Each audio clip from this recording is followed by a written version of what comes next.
Two black dots are moving on the highest ridge on Earth. They're less than 1,000 feet from the summit of Everest, 29 years before it was officially climbed. They're hours late. The bottled air on their backs is running out.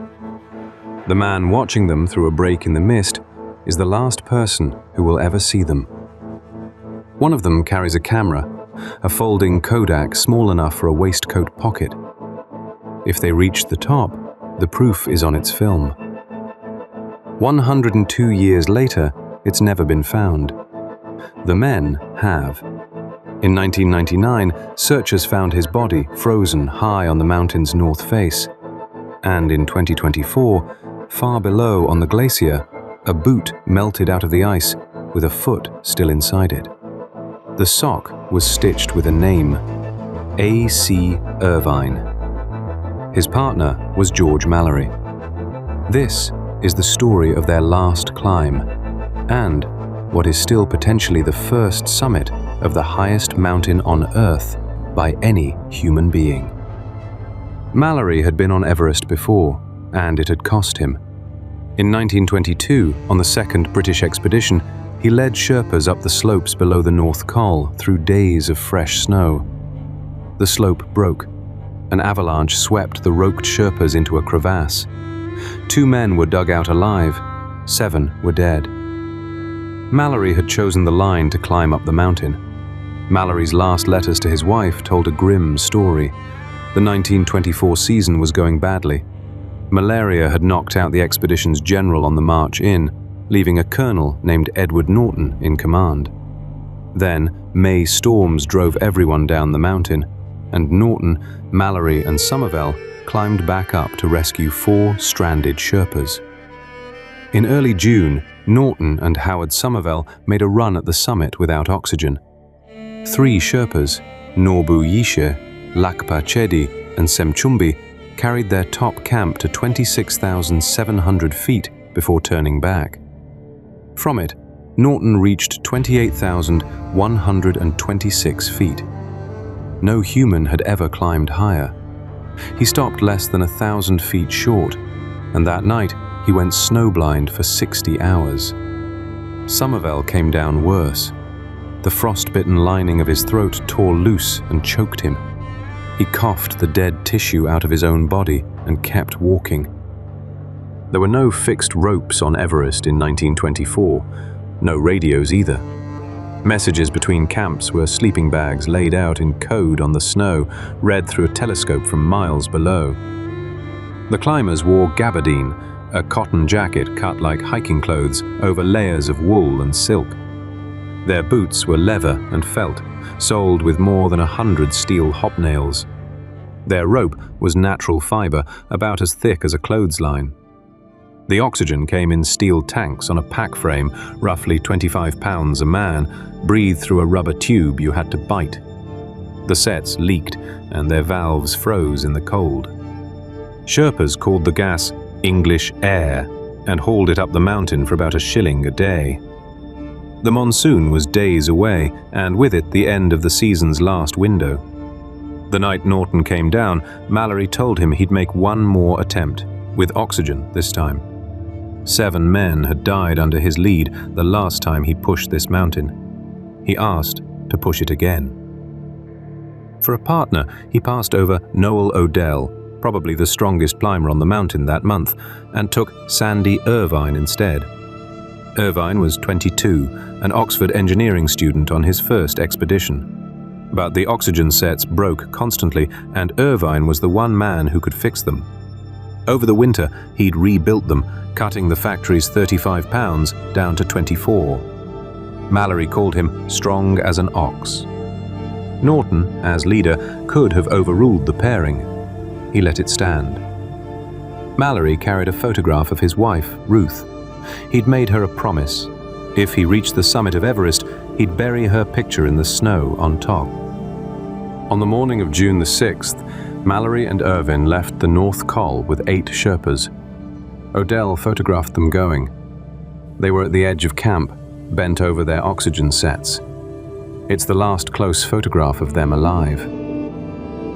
That evening, 4 Sherpas came back down with a note. There is no wind here, and things look hopeful. The next day, the pair reached their top camp at 26,700 feet. The last 4 Sherpas came down with 2 more notes. One asked Odell to rescue the compass Mallory had left at the camp below. Their cooker was gone too. It had rolled down the mountain.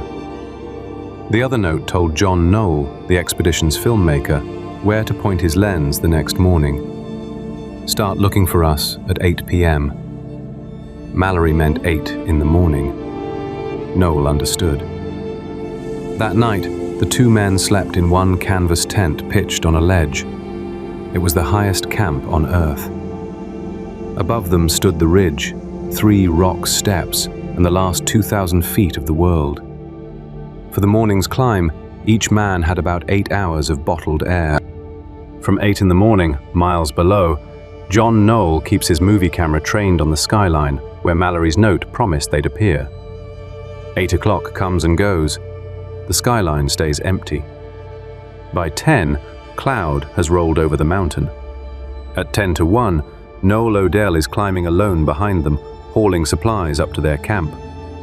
He's stopped to chip the first fossils anyone has ever found on Everest out of the rock. Then the sky above him opens.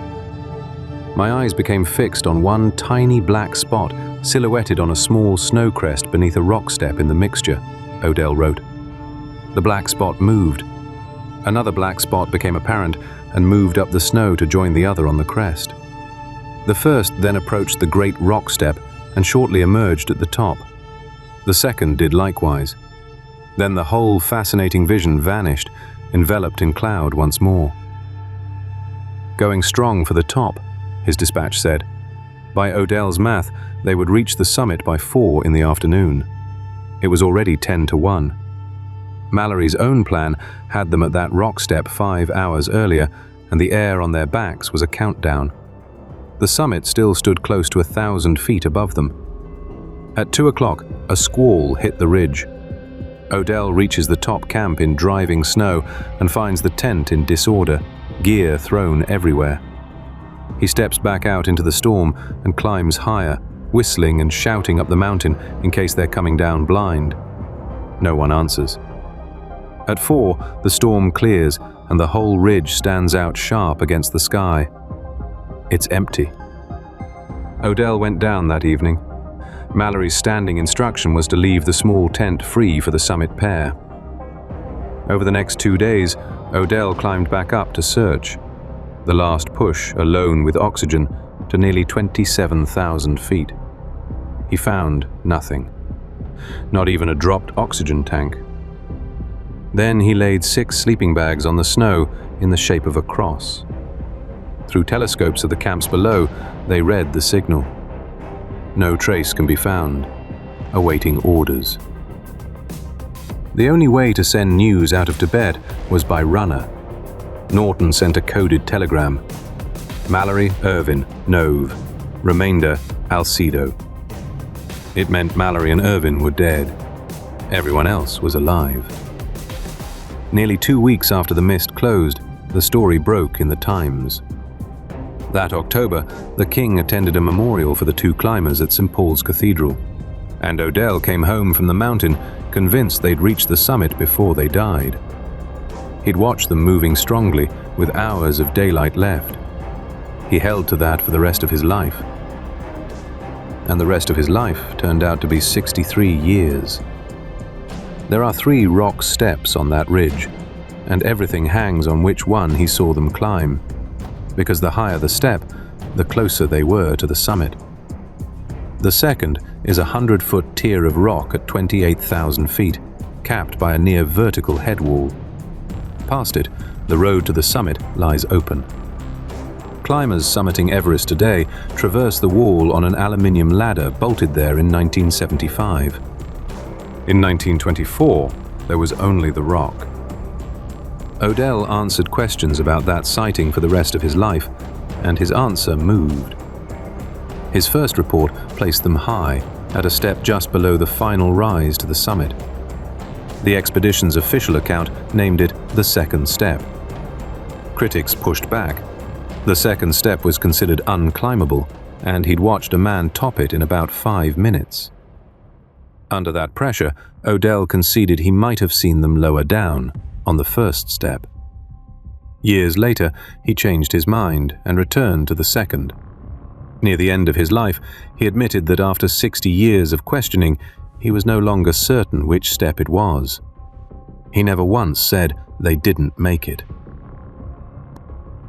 The first answer took 9 years. In 1933, the next British expedition found an ice axe lying on smooth slabs 60 feet below the crest of the ridge. It was Swiss-made, with a wooden shaft, a few 100 yards short of the first step. 30 years later, the 3 small nicks cut into its shaft were matched to identical marks on Sandy Irvine's swagger stick. It was Irvine's axe. It lay on easy ground at the likeliest spot for a slip, and most climbers read it as the mark of a fall. In 1975, a Chinese climber named Wang Hongbao was high on the north face, at around 26,500 feet. He came across what he called an English dead, an old body in old clothes, the cloth crumbling off it, one cheek pecked away by birds.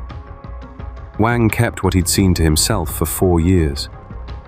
In 1979, back on the mountain, he told a Japanese climber, in gestures, across a language barrier. The next day, an avalanche killed Wang. The location died with him. But the Japanese climber survived, and he repeated the story. For 20 years it passed around the climbing world, an English dead, somewhere on the north face.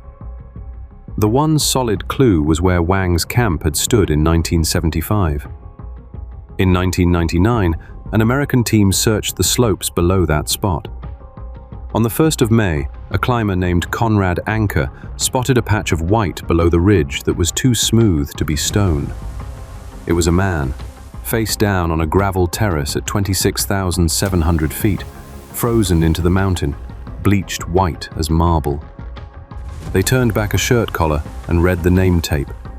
G. Mallory. The body told the story of the fall. A snapped rope was still knotted around his waist. Before it broke, it had bruised and crushed his ribs, which means the 2 men were tied together when one of them came off. Mallory's right leg was broken above the boot. In his forehead was a puncture the size of a golf ball. He had come down the face fighting, arms dug in to self-arrest, and stopped on that terrace. His goggles were folded in an inside pocket. Climbers pocket their goggles when the light goes. It may already have been night.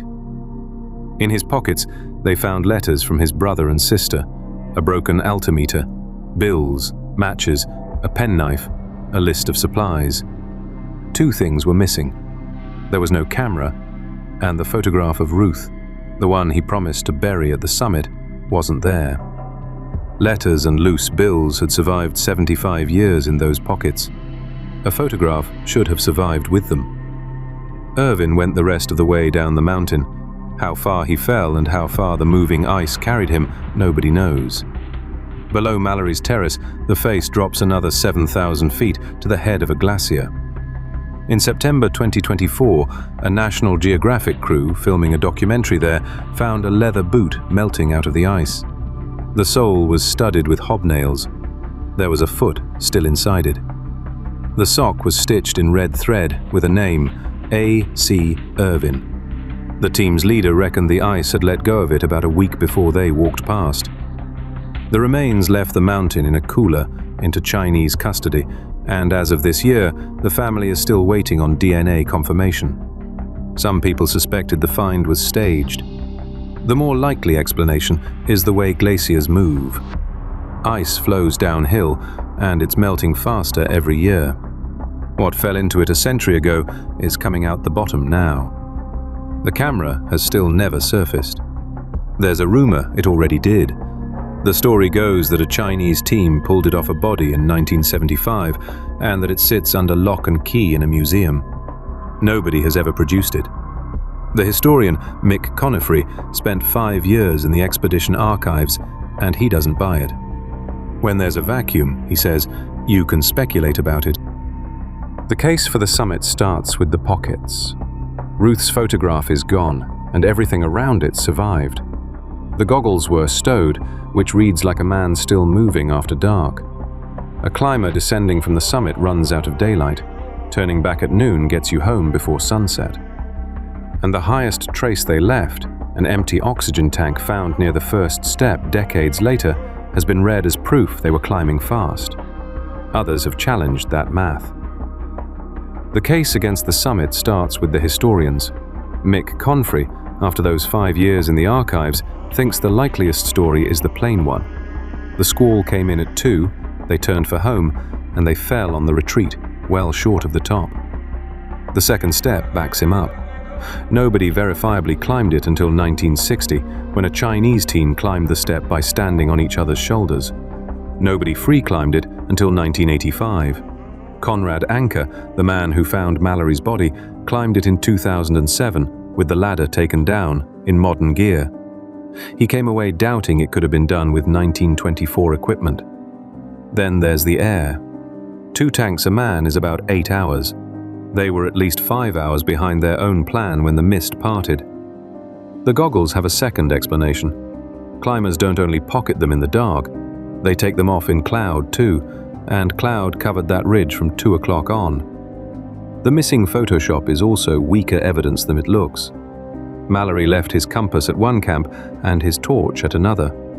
A man that careless with his gear could have lost a photograph anywhere on the mountain. Even a photograph on the summit wouldn't close the book. In 1953, Edmund Hillary and Tenzing Norgay became the first men credited with climbing Everest and coming back. Hillary said that if proof of Mallory ever surfaced, he'd concede the first ascent. Then came the catch. To Hillary, an ascent only counted if you got down alive. Mallory and Irvine did one of those at most. For a century, climbers have argued whether reaching the top counts if the mountain keeps you. Odell died in 1987, the last man who ever saw them. He was never sure which step he'd watched them climb. His faith in the men never moved. The glacier under the north face is still melting. The mountain has already given back an axe, a body, and a boot. Somewhere up there, in the rocks or the ice, is a small folding camera. Film frozen for a century might still develop. Kodak's own experts have said so. The cold that killed Mallory and Irvine may be the same cold keeping their proof alive. It's up there now.